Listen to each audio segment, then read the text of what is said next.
Welcome to another edition of Play It Through, and this time around it's Mega Man 2, brought to us by Capcom. Now just like Mega Man 1, I wanted to take a look at the box arts first. Now this is the American box art, and as you can see it's better than Mega Man 1, but it's still not quite right. You can see Mega Man holding a real gun, but I like the human version of Quick Man in the background, so that's pretty cool. This is the Japanese box art. You can see all the Japanese anime-style characters. They're all there, all the Robot Masters, all the main enemies, while Skullcats in the background. So this one is definitely the best. But yeah, now it's going to be time for the European box art.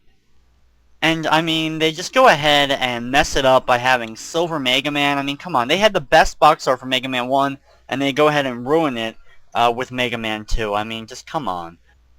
And there you can see copyright 1988, 1989, the release dates for this game. And here we go with the actual opening of the game. You can see a little bit of a storyline that's going on at the bottom, just to kind of get you into it. But I mean, there really isn't a whole necessary lot of storyline. Pretty much, you are Mega Man, and you're going to have to fight a bunch more robots that Dr. Wily created. You know, that's basically everything that you really need to know about it. You can hear the great music playing in the background, and this opening in particular, the panning shot of the building, has been parodied many times over the years. One of the more popular openings in probably all of video games. And of course, as we reach the top of this giant skyscraper, we can see Mega Man without his helmet on.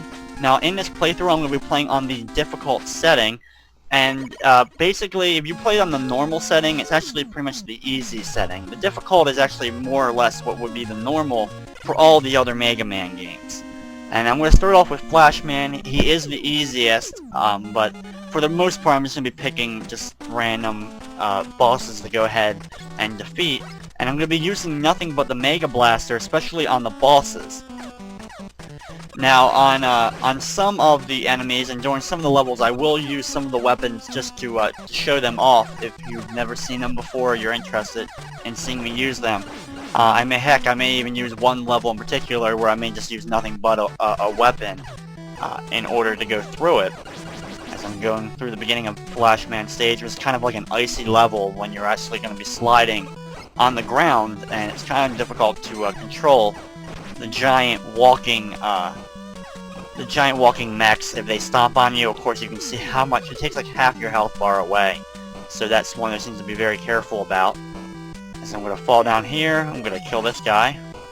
He's going to build himself back up, and as soon as he does, I'm going to shoot him again to take him out, and now fall down and work my way over here and fall down here. And by falling down here, this is going to give me an opportunity to make some pretty hard jumps.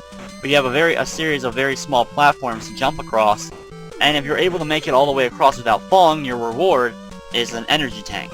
Now, this is the first game that introduced the energy tank, and what it is basically is a full health bar.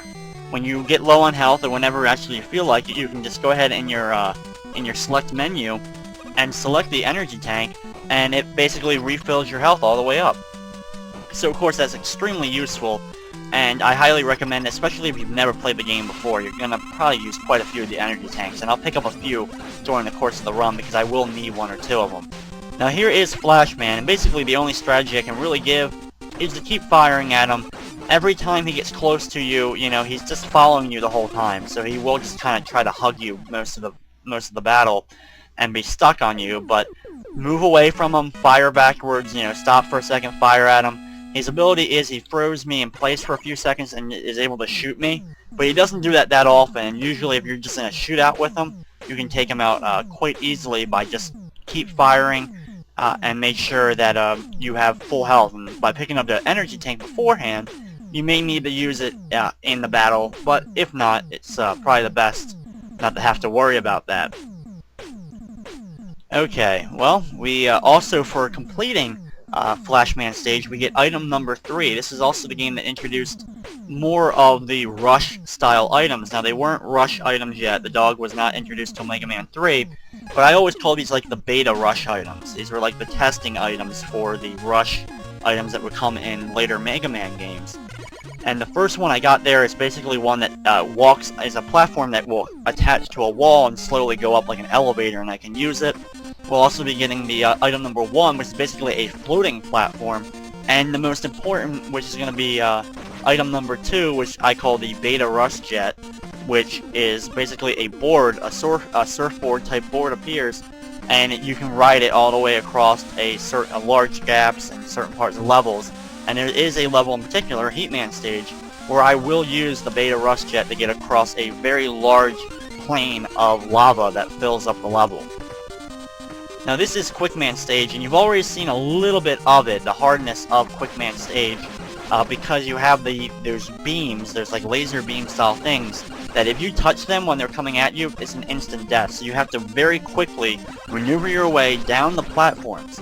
Now if you've never been good at that, or you have never played the game, you can, since we defeated Flashman before this, use Flashman's ability, and what that does is it freezes everything in place. So it will freeze those lasers in place, and that will allow you to maneuver your way down the platforms and be able to, of course, beat it without dying, which I think would be the goal for anybody.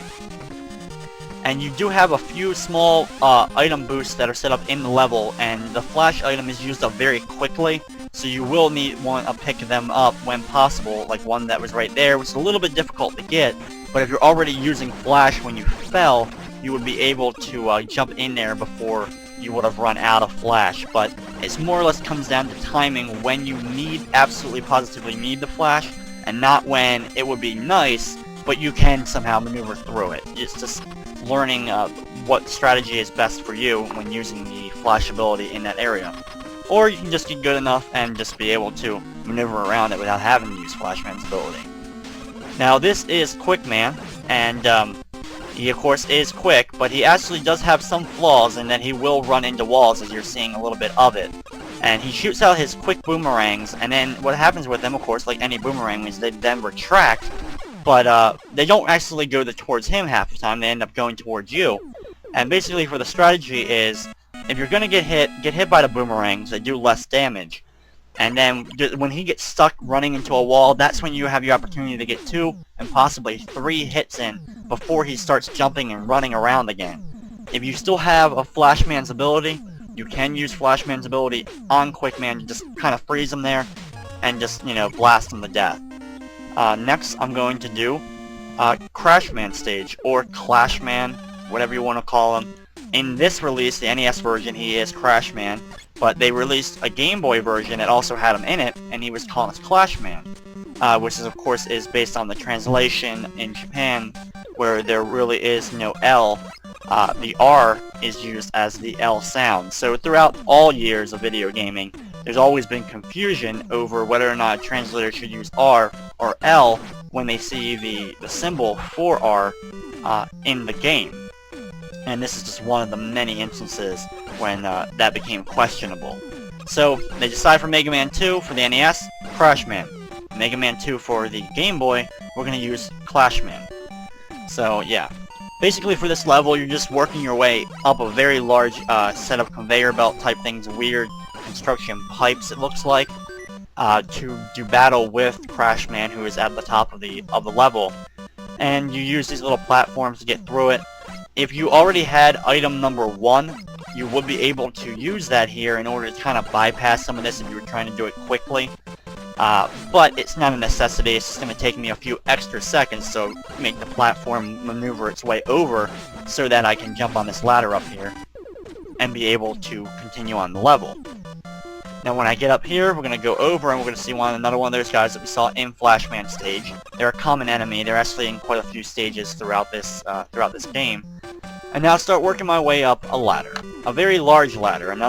It's just all the way up. There's screens and screens of basically nothingness half the time. And now we get up here where we have to deal with a Matul or whatever, and take him out in one shot, but he got some damage done to us. And there's another one, but that one wasn't able to hit us. Now you have 2 ladders here. And if you need an extra energy tank, take the left ladder all the way up, or you can still choose the right ladder because you will have an opportunity to still be able to get that energy tank. But if you want to just make the straightforward path to get right to the top, take the right ladder, and then when you come up to this part, you're going to take the right ladder as well. The left one leads to a health boost, which is useful, but you're going to take damage from these birds half the time. I always seem to take damage from those birds regardless of, even if I take my time.